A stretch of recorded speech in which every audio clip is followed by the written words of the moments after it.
Hi everyone, welcome back after a very long time. Now in this video specifically, I am going to target all the aspirants who have their upcoming interviews from 17th April.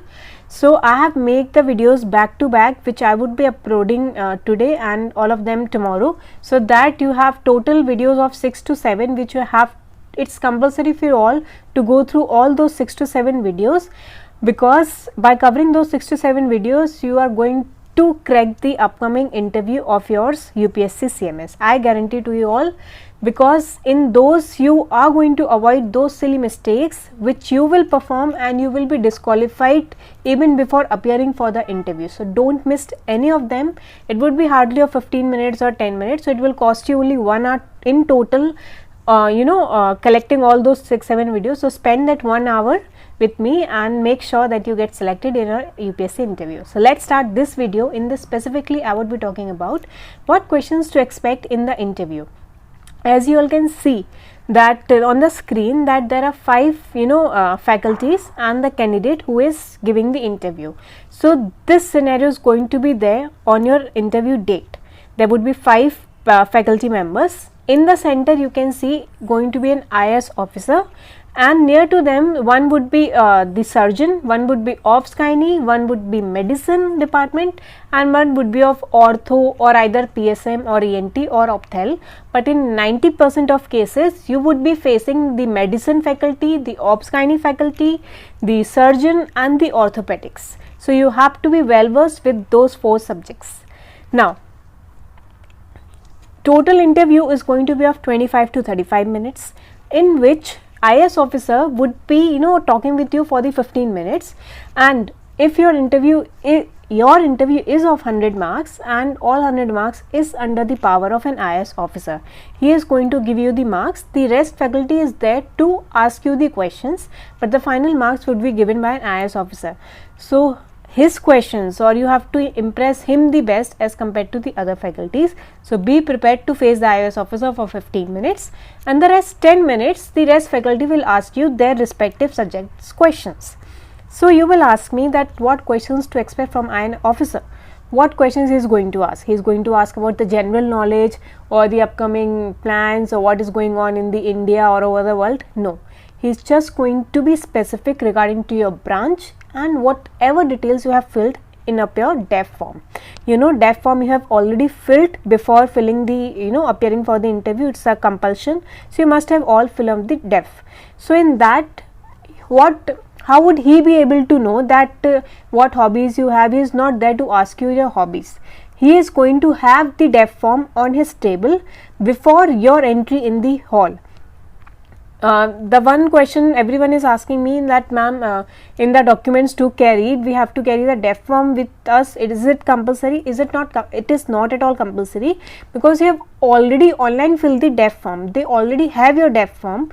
Even if you are not able to get the DEF form because you have not saved it, there is no issue. They already have that. So if you are unable to take that with you, if they request from you that give us the DEF form, then you can reply to them that I don't have and I have not saved the PDF, so please guide me how to get the DEF form back. So they will guide you because they already have the DEF form with them. So before your entrance in the room, that the faculty placed in that room already have your DEF form and they have already gone through that. So they must be knowing which place you belong to and what hobbies you have. So they have the DEF form and which you have already filled the details. So from that DEF form he is going to start. He is going to ask the meaning of your name. That's important. So you must be knowing the meaning of your name, and suppose if you have placed the birthplace as Lucknow, so he is going to ask what is special about Lucknow, what is it famous for. So you must be knowing that. Then he is going to ask you that why did you choose doctor as a profession. You have to be prepared with that answer. And the last comes the hobby. So if you have suppose you have placed the hobby as a cricket, so you must be knowing the rules of that game. If you have placed the hobby as tennis, you must be knowing the rules. He is going to ask you first the rules. What are the rules of that game? How many players are there? When you will say goal, when you will say it not out, what are those scenarios, and if at the present time somewhere the match is going on, so who is the best player or something, he is going to ask you that. Then the next comes, he is going to ask me, tell me something about yourself. This is the fixed question. I think 90% of you all have to face this question, that describe yourself, tell me something about yourself. So you should not stop just at saying my name is Deeksha Agarwal and I did my MBBS from this. You must be, highlighting some of the qualities of yours in front of them.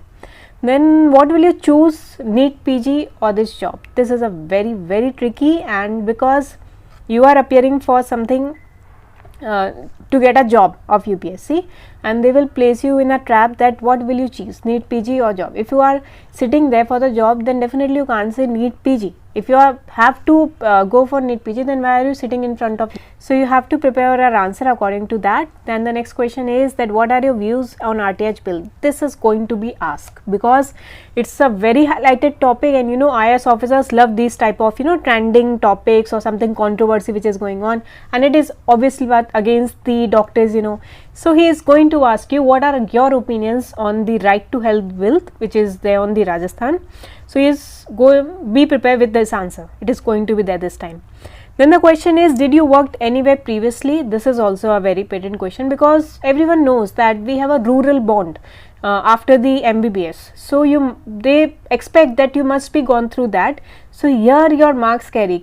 If you have a bond in your state, then did that bond or not? Or if you are in the internship on the final year, then no matters because you are not applicable for that. But if you have passed the internship, then they expect more that you say yes because you have done this. If you not done that, so why have you not done that posting? And if you have done that, what you have done there, what you have the new things you learn there.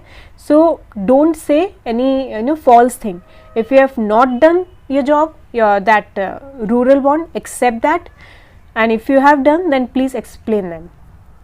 Then he will ask you that why you don't want to do the private practice, because here you are going to have a fixed salary, then in private you can earn as much as you can, then why are you opting for this government job? So be prepared for this. Then the question comes that if you would have been a health minister, then what changes you would bring in the society or in the health community? So find out answer. And what was your contribution to society during the COVID time? This is going to be there because the COVID has affected so many lives, and the doctor plays a game changer role in that COVID era. So what was your role during that time? The next question is that have you ever worked in rural area, as I have discussed earlier? So it's there. Now the next faculty, he will just ask you for the 15 minutes and the rest, then the ball shifted to the next other faculties game. That first let's start. Okay, no matter he is ops gynae, she is ops gynae faculty or the medicine or the surgery, their area of interest, your zone of interest is the medical emergencies. They are not there to ask you how many bones you have in your body. They are there to ask how you will manage the emergency situations. They are not going to there what you have learned or how is this instrument used or random kana. They are just there to ask how will you manage your medical emergency, as you are going to be a medical, not just the medical officer, you are administrative, districtive, health officers. You are there, you are going to lead that job, that you have to teach or guide the other people. So you must have the power to manage the emergency situations also. So they are going to there that how you express or how you manage those questions, the expression and your way of telling these managements will impress the faculties there. So if I talk about the ops gynae, what are the emergency situations in that management of hypertension in pregnancy, managing amount of labor of diabetic female, management of PPH, labor of heart disease patient, contraception. These are the high yielding, like most probable questions would be these. If I talk about the surgery, then they are basically about they'll ask you what differential diagnosis you can have in your mind. So if you have appendicular mass, what will be your DDs? If you have hypochondrial lump, if you have heavy gastric pain, so he is mainly focused upon the DDs and its management and shock management, liver with ulcer. If I talk about the medicine faculty, then they are more focused upon CPR, treatment of depression, management of hematemesis, acute chest pain and management and approach. So this is only a very brief or concise video to guide you all what kind of questions you can expect, and in detail what all questions can be there from low probability to high probability. I have already uploaded on my channel. You can go on my playlist and you can check this folder, interview questions of UPSC CMS, where I have already covered in detail about questions on PSM, medicine, surgery, OBG, IAS and orthopedics. So check those questions there and prepare your answers according to that. You don't have to study anything else other than that. You have to be just focused on these subjects and the emergency situations. How will you manage them? So I'll be uploading back to back. Next interview, what I'll be uploading is that how you have to fill that attestation form, how can you get your admit card, and what to wear, and how to appear for the medical. All the interview related questions, all your queries from the day of going there to the returning back, I would be covering everything in detail within these 2 days. So please check out all the videos so you don't miss any of them. So all the best. Thank you.